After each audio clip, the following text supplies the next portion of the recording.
Non-Americans, what do you think every American person has in their house?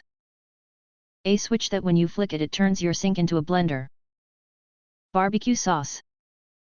This is the most wholesome I've felt about my country in a while. LOL, yes, peanut butter, air conditioner, disposal in the sink. Popcorn setting on their microwave. I am so surprised with this whole top-loading washing machine answer. Why is this abnormal? Apparently Americans are rather fond of pickles and peanut butter. Is that a fair assumption to make? Edit, I meant either or not both at the same time. The amount of garbage disposal comments got me crying LMAO. This thread is really making me question if European houses are just empty boxes with a singular bag of tea in them. Cereal. Oh, the washing machines where you put everything in the top. This fascinated me when we visited the States. They're huge. As an American I was expecting guns, but ranch dressing hurt for some reason. Drywall, lots of drywall. A plastic bag filled with plastic bags. Large quantities of over-the-counter drugs in huge bottles. Peanut butter. Who is the most evil person who is still alive? Lots of horrible people on here, still I can't think of anyone worse than Félicien Kabuga. Maybe you haven't even heard of him, but he is one of the key persons responsible for the genocide of the Rwandan Tutsis in 1994. He is a multi-millionaire who had close ties to the dictator Juvenal Habyarimana's Hutu nationalist MRND party and the Akazu, an informal group of Hutu extremists who helped lead the Rwandan genocide.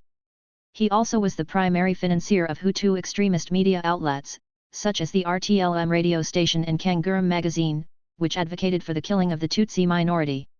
His radio stations played an instrumental part during the genocide as well. If you want to read more about it, here is a good article about it. And on top of that, he helped to fund the mass importation of 500,000 machetes in preparation for the genocide. I can't think of anyone who is currently alive who has caused more pain and suffering than him.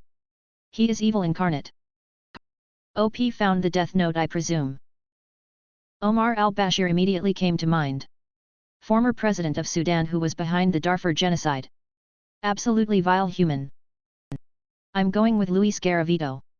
He's a serial killer who was convicted of brutally murdering and raping 147 young boys, however the death toll is likely over 200.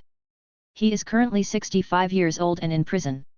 However, because he aided police in finding the bodies, his sentence was reduced.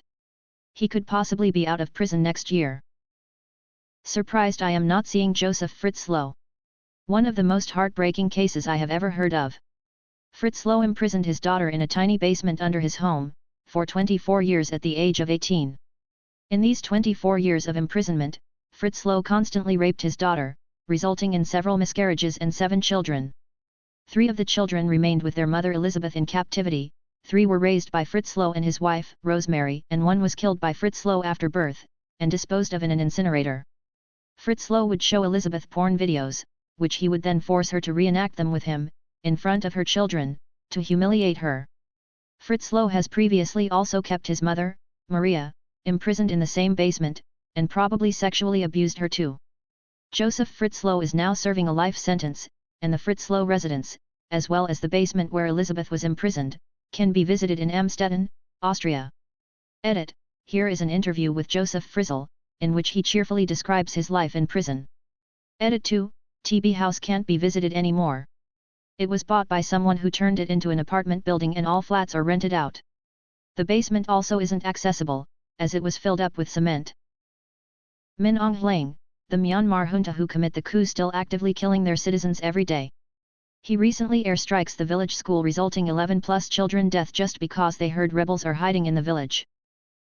Possibly Pedro Lopez if he's still alive. One of the most prolific serial killers in history who may have killed 300 people as of 1998 when he was released. His whereabouts are still unknown since '98. What about the people from the cartel videos? All of these political figures are evil as shit, and I'm not saying they're not, but have they literally peeled people's faces off or cut somebody's heart out in front of their kid while they're still alive? Those people are as evil as they come. The bastards who murdered Junko Furuta. Australia pedo Peter Scully.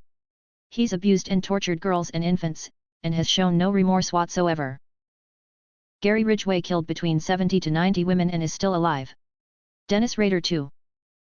Hiroshi Miyano and the other 3 men who tortured that poor woman Junko for 40 days.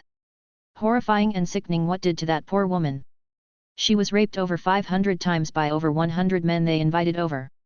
Even worse things happened than that, but I can't bear to write it out.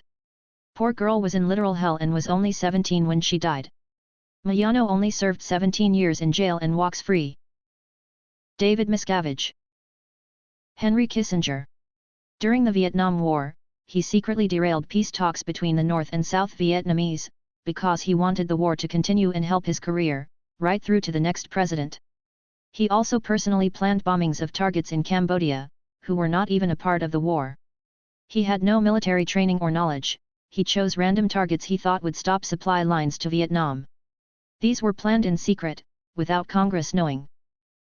Once you've been to Cambodia you'll never stop wanting to beat Henry Kissinger to death with your bare hands. Anthony Bourdain. What's the most gatekeep-y opinion you hold?